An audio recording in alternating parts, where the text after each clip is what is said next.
and welcome to AstroPrinter. Now today we're going to do find out a little bit about the JGMaker A1, where we're going to do a live unboxing and assembly of the JGMaker A1. So stick around and let's see how this goes.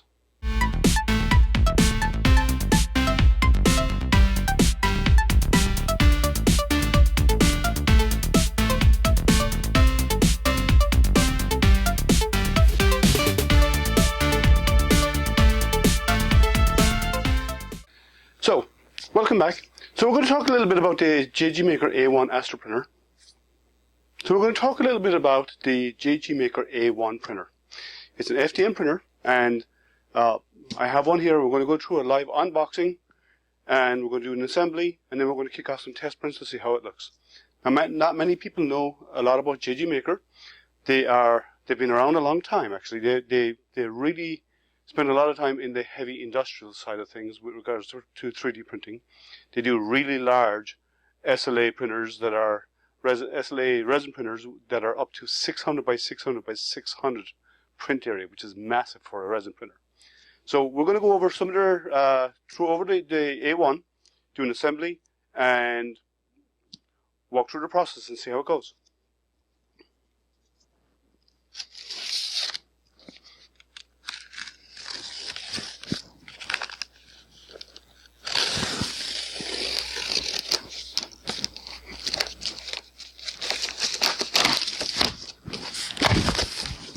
So it looks like it's well packed.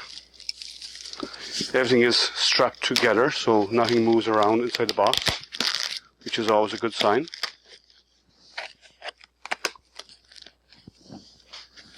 Get this one. So let's see what's inside the container. Oh, this is very well packed. There we go.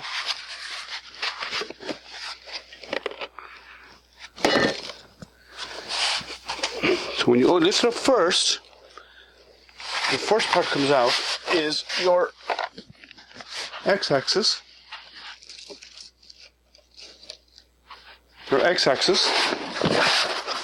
and your extruder, and it's an all-metal extruder, which is really nice. So let's place that aside. We have our really strong all-metal filament holder.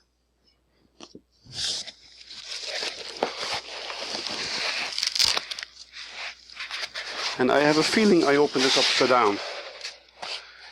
I actually did open it up upside down. So let's flip this over and take a little bit of care here. So you get your link to the website for instructions as part of the foam. Just cast it aside. We have our quick start guide, which is in Russian, Spanish, English, a variety of different languages, which is quite nice, Polish and so on, Italian. Then we have our print bed. So this is a very large print surface. And the rest of the box is empty. So let me pack away and unbox over here. We have our parts in our toolkit. We have a nice orange half spool of filament, or 0.25 quarter spool of filament. As I said, our extruder, which is an all metal extruder, which is a nice feature.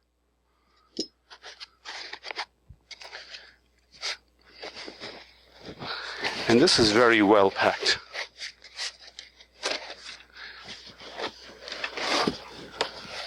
And then we have our x-axis, x and y. Let me dispose of this. So let's start out by see what's inside, and I'll get rid of this box.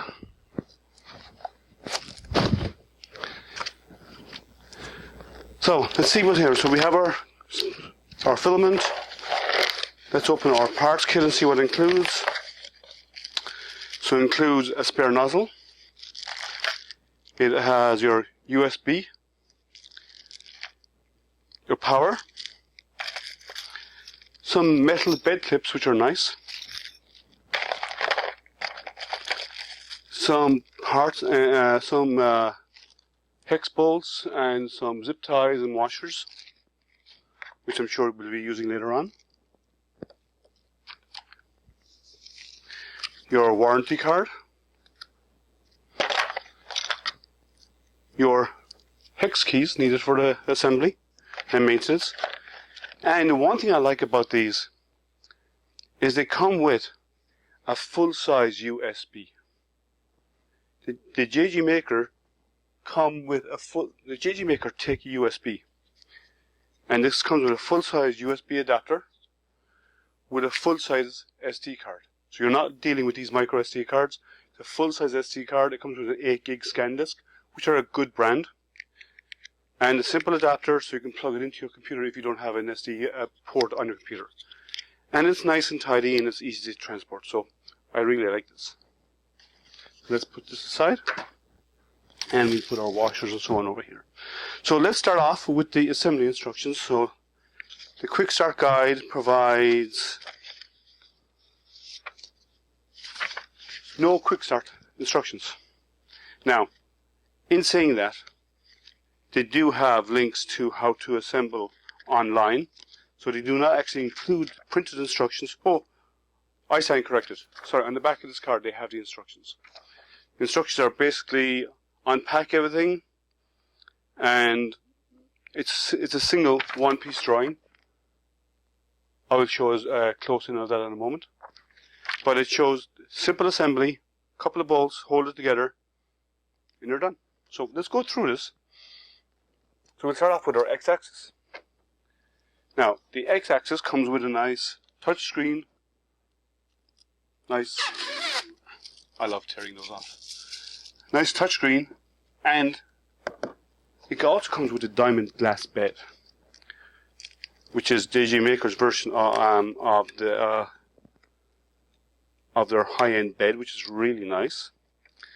As someone who does a lot of 3D printing, I have to say, all these flexible beds and so on that most people use, I'm not a fan. I'm a really big fan of printing on glass because of the print quality you get out of it, and it's far stronger printing on glass than it is to print on flexibles, because flexible, there's been a large amount of people saying that they decided to get into PETG and not thinking printed PETG on a flexible, soft, flexible bed. And the outcome was a nice destroyed soft, flexible bed, because PETG, as anyone with experience knows, is notoriously bad, or notoriously well known, for great bed adhesion, to the point that it adheres so much it will actually damage your bed.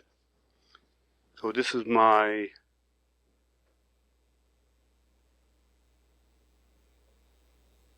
it's a little tip to remove the blue tape. Is there to protect the bed. It's a consumable. I'm not going to print on that bed, so let's do one thing first. First, let's flip it over on the side. Now, most electronics are actually buried underneath, so you can't actually see them. They're actually in this enclosure here. But your Y-axis motor is here, and your power supply is accessible from the outside. So you don't actually have to open up the inside and go at the electronics, which is kind of nice. Some of the switches are exposed here. Some of the wiring is exposed. Some people may or may not like that idea, but for most time it's going to be sitting on the surface anyway, so you're not going to see the underside. You have to ensure that you change over the voltage switch on the printer. Now, this is a little bit tricky on this printer because the voltage switch is actually inside. Let me just turn this around so you can see. It's on the power supply itself, so you access it through this little window. So it is it's presently at 115, which is fine, because we're here in the US. But if you're in Europe, you switch it over to 220. So let me see what we can do about removing this tape. Normally people like to print on tape. I'm not a fan. Some people do it for PETG, and that's okay, but I have to say I think it's more trouble than it's worth. So let me just slice a little bit down along the edge here to remove that tape.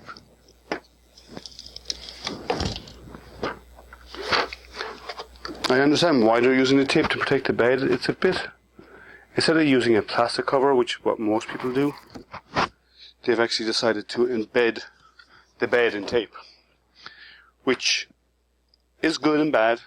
I personally do not see a point in that. If I'm going to print on glass and I want to protect the glass, I am going to turn around and use glue. That is my preference, is to use glue. Now the surface has two sides. You have a nice, we have a stipple surface for better adhesion, and you have the nice smooth surface area. So just give me a moment while I unwrap this.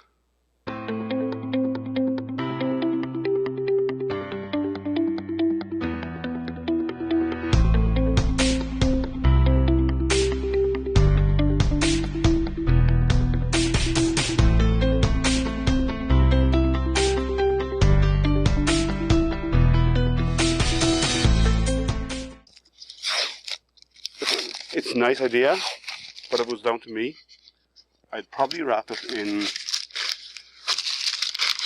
just some bubble wrap.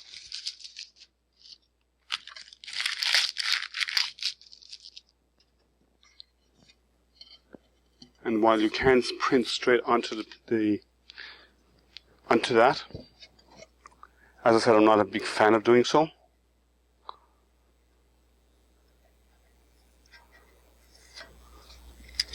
I can get the rest of that off later on. It'll print fine without it.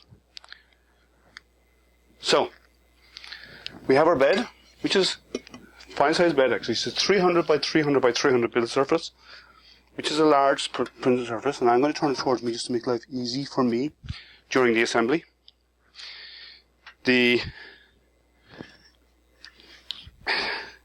x-axis is simply applied by sliding it over the top and bolting it on. So let me slide this out a little bit.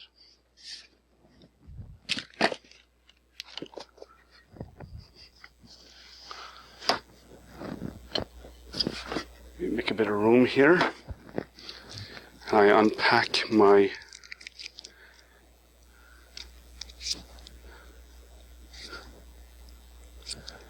assuming I'm going to use the larger one for the assembly. And all of these seem to be the exact same size, so I'm just going to dump a few of these out here and use them for the assembly. So let's get that out of the way.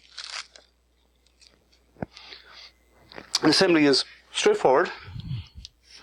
Basically, slide this over the top. Might have to pull them a small bit aside. Line up the screws. And build. So let me put this over here,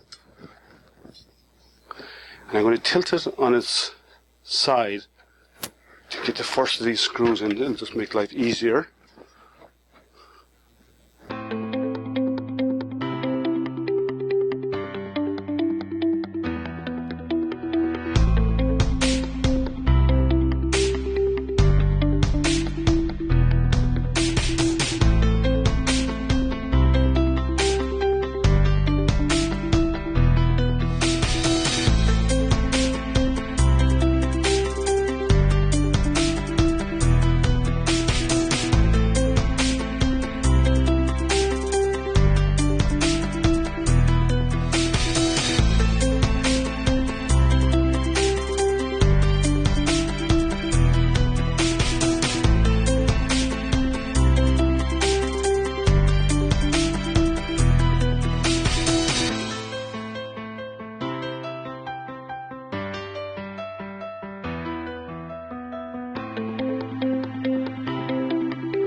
Now, one thing you'll probably notice is different about JGMaker compared to others is that they actually use a full steel case. A lot of other manufacturers use the 2040 extrusion and 2020 extrusion, whereas JGMaker do use that to some extent. I know their Magic, which I have one around here, uses 2020 and 2040 extrusion. And by the way, I will be doing a full review on the JGMaker Magic coming up. But the metal case does add weight to the overall system, which makes it more stable, I think. And it also encases a lot of stuff, so it's kind of hard to get stuff wrong because stuff goes together so simply. Now, that's most of it assembled. The next thing we need to do is do the extruder. So I'm assuming the feed is coming up underneath because this is our filament sensor. We have a filament runout sensor. And we have an all-metal extruder. And as always, everything is glued together to an extreme extent, but that's okay. So we want to attach our extruder. Now, the other thing is, it's got, not only does it have guide rails for accuracy, but it also has dual Z-screws, which actually makes sure that there's not, that both sides are actually level to each other, and the guide rails also assist in that. So that's a nice bonus.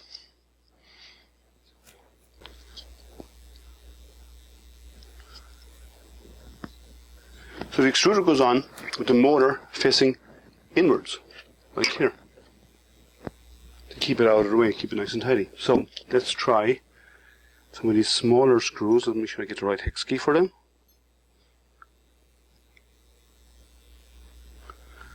Okay. And we'll mount on our extruder.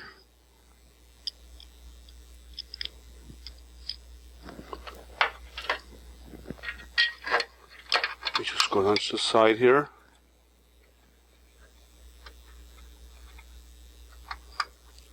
Cables out of the way.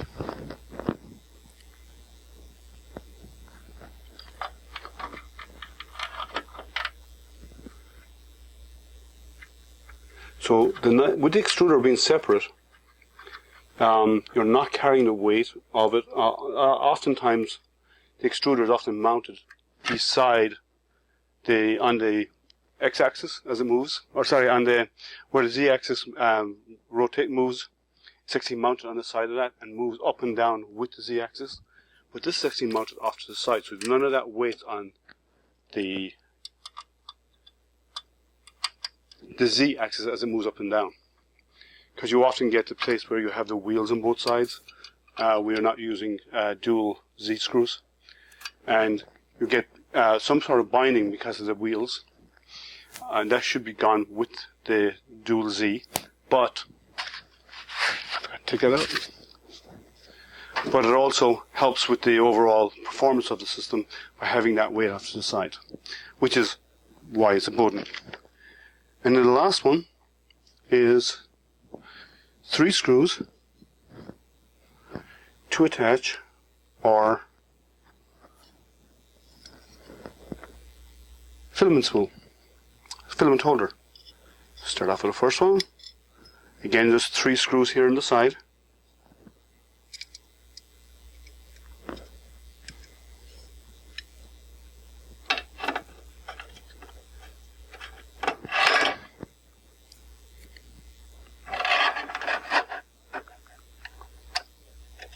So far, pretty simple, straightforward assembly. And when you're done, you have a couple of spare parts. You have a couple of spare main larger screws for holding on the X and Z axis.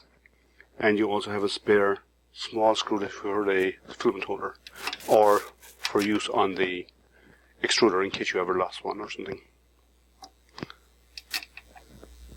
So, all snug down. You can put these aside, if you don't need them right now. And The next thing we need to do is we need to release the Z. So the Z is actually held up with all of this.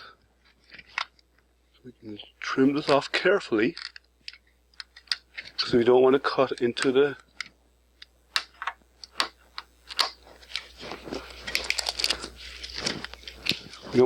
anything. Do the same for the other side.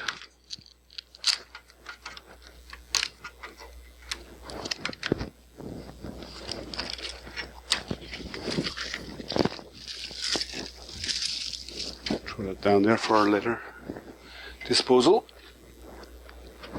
And we have to unpack this, which is all of our power cables and all of our motor controllers and so on. It's packed kind of tight, so it's a bit tricky to remove. So just be gentle.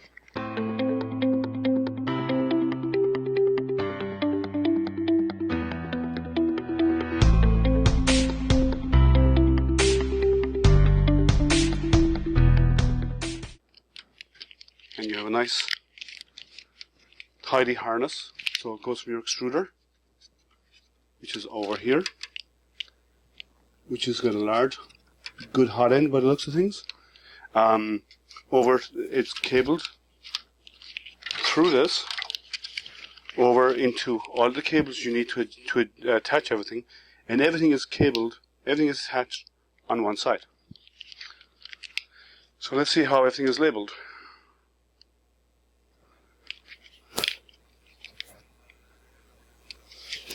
So the assembly does not cover a lot of instructions about regards to cabling. So you're kind of on your own a little bit there, but let's see how it goes. So we have two sets. We have first of all, here we have our extruder and our fans and so on here. And these cables all feed that. So this is pre-wired, so we don't have to touch anything here. So everything must come down and get plugged in the bottom here. So if I turn it around and show you, all of these cables get plugged in right here. So there's nice little tidy sockets set up for everything. So let's turn around and say the white connector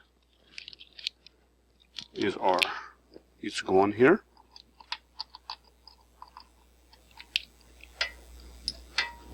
It's not keyed. And we also have I'm assuming this is your X.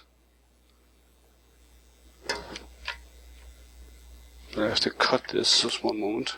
I need to do a quick snip of this cable.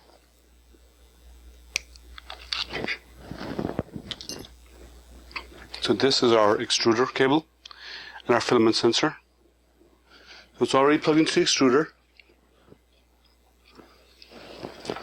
and a filament sensor, so we need to turn around and plug this in to the second white connector, I'm assuming, and then this one is labeled Z.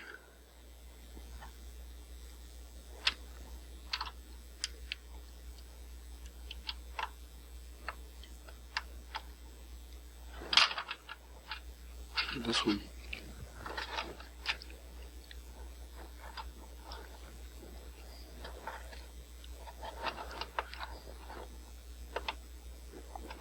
Okay, that does not go in there. That goes to somewhere else. I'm assuming. Then, oh, yes, sorry. This one here is labeled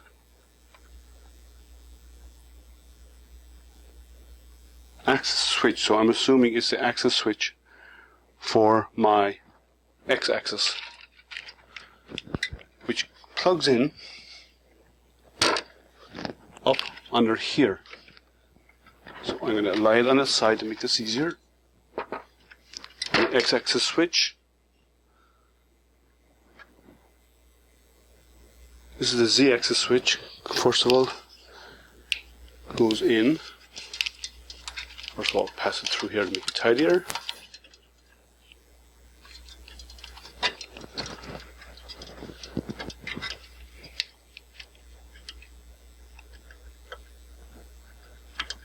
goes in there.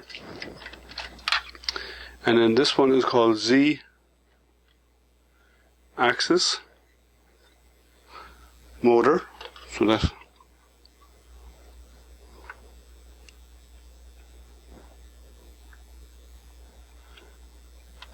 plugs in right in the back here.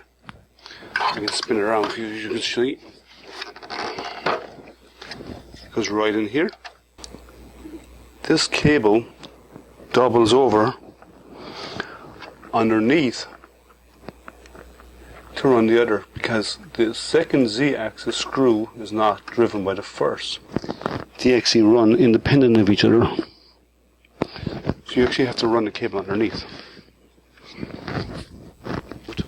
It's actually the X-axis motor. So part 1 gets plugged in right here on top of the X-axis.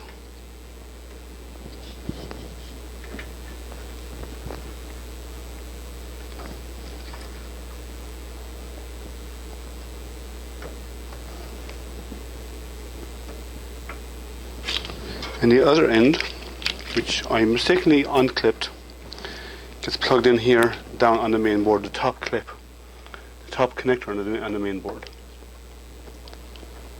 So I will fix that by using this and reattach it.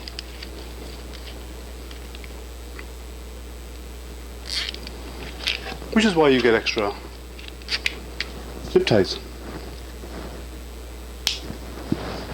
So we have our X connected, our Y and our Z axis connected. So the next thing we need to do is spin everything around. I'm going to turn it at 45 degrees so we can both see what's going on. I'm going to move the X-axis out of the way.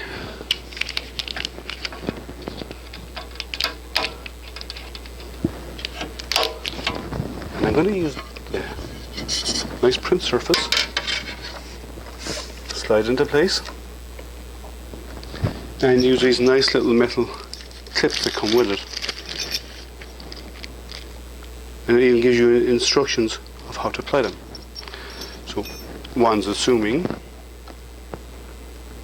the small part goes on, the flat part goes on the bottom. Because of the tape, they're a little tight. I have to clean up the tape later on. But they go on fairly easy, front and back, to hold the glass in place. And we should be up and running. So let's get our power.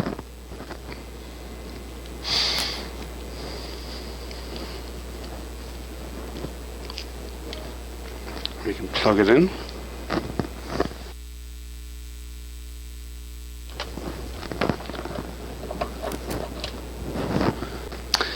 And she's ready to be powered up, so let's bring it to life.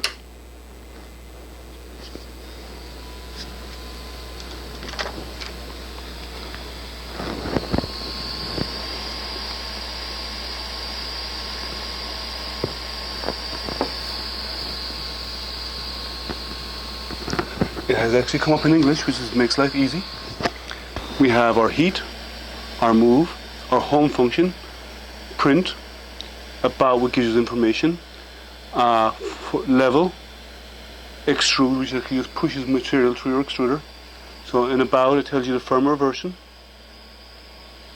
In our heat we have we can actually add our own presets, so we can actually do extruder, heater, the default settings.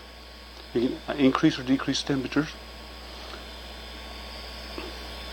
We have the option to move, so we move Z up and down. I have it set really low, so let me increase to 10. So our Z screw is moving, and let's move the Y axis.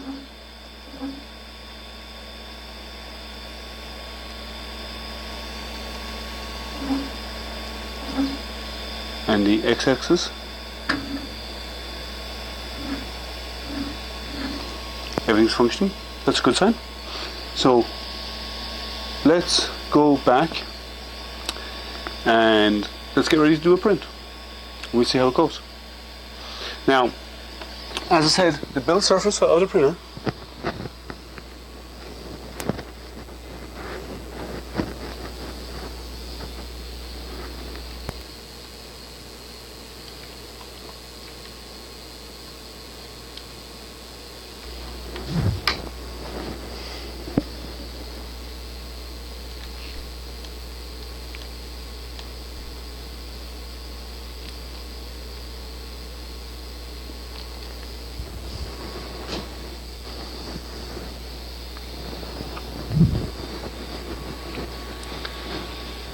so the print surface of the printer is 300 by 300 by 300, which is a nice height. I haven't used any of the features in this printer before, so it's my first time ever touching it, so let's see how it goes. We probably need to do a homing, so let's go to home, and we'll do a home of all axes, because that's the first thing you need to do.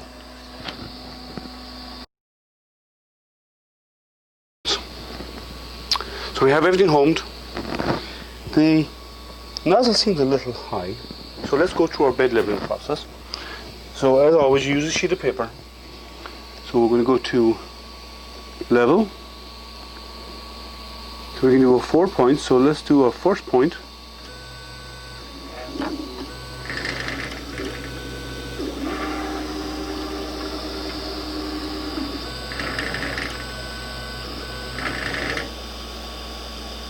And it's way off. Well, that's because the bed is screwed down really tight, so we need to greatly release these screws.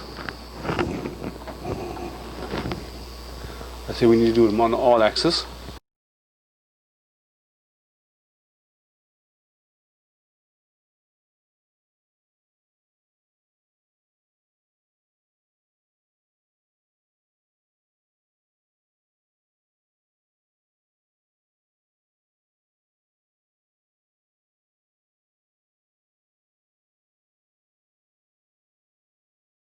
I think we should be okay. Close enough. So let's go back and we home everything. And we'll get out our filament. Our filament is a PLA, and its recommended temperature that comes is 205 to 225, so let's try 210. It is a test spool anyway, so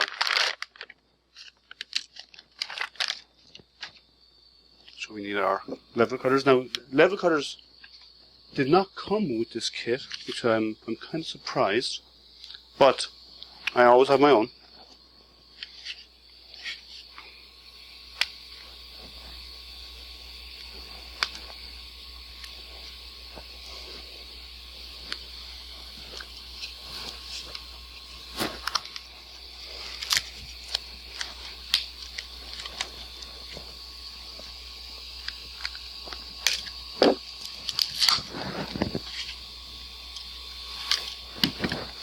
Trim off the edge of this at 45 degrees as you always do. And we'll attach our filament here on the side, and it will feed up through our filament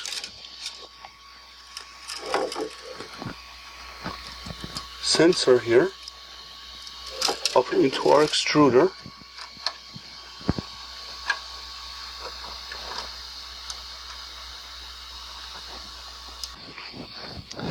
So because it's PLA, I'm going to go back, I'm going to go to heat. The extruder I'm going to set it at 210 because my material is 205.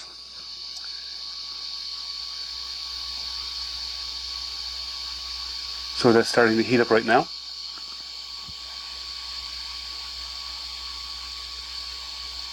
And the bed, I'm going to change the bed from 21 up to 50 degrees. Well, it has some presets, so I'll go to 50, I'll go to 10s, okay. So I have the bed done, and I have the extruder 210. So let those heat up, and set in prepare. While we're waiting on that, there should be some default prints on the SD card. So we're going to insert, hit print.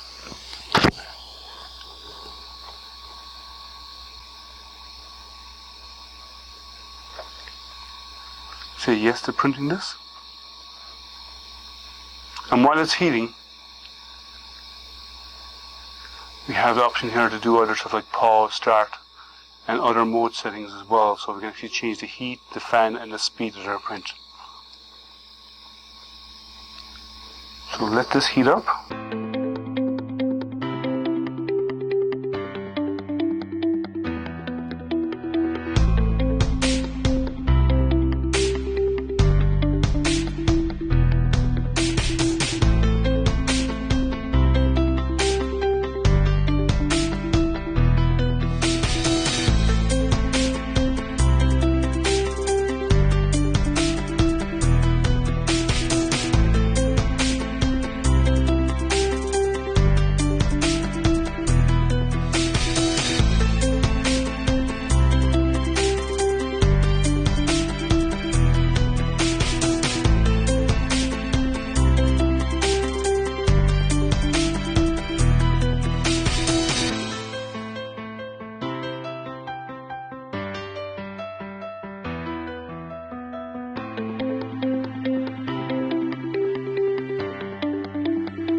So the overall print quality is quite good.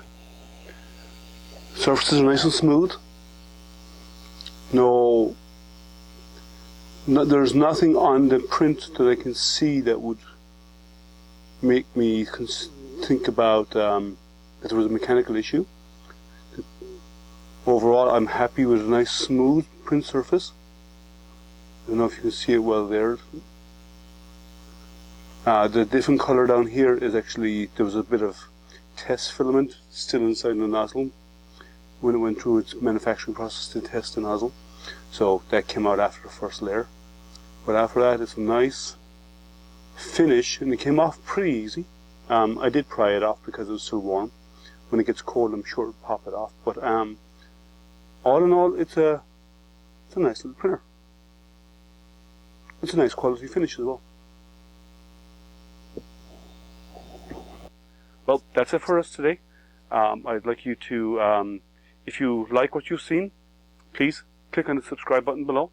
Also, there's a series of affiliate links in the descriptions below, so please consider following through on the affiliate links if you're interested in buying something, like from not only JGMaker but other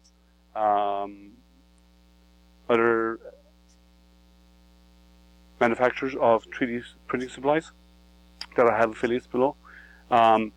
Please like like and follow the YouTube so you can get the updates on any new reviews that are coming up. I do have more reviews coming up. As I said, I do have a detailed review coming up on the JGMaker Magic. I've been testing it for a while. I'm not going to do an unboxing of that because lots of people have, but I'm going to do some detailed testing on it, which I've been doing for a while, and I'm going to give you a detailed review on its performance. And also, my Patreon link is also below, so please, if you do subscribe to the Patreon link, it actually does help me maintain this channel, maintain doing content for you, and having different supplies available so I can actually do testing and giving you feedback on the various different options out there for different printers. And thank you, and keep printing.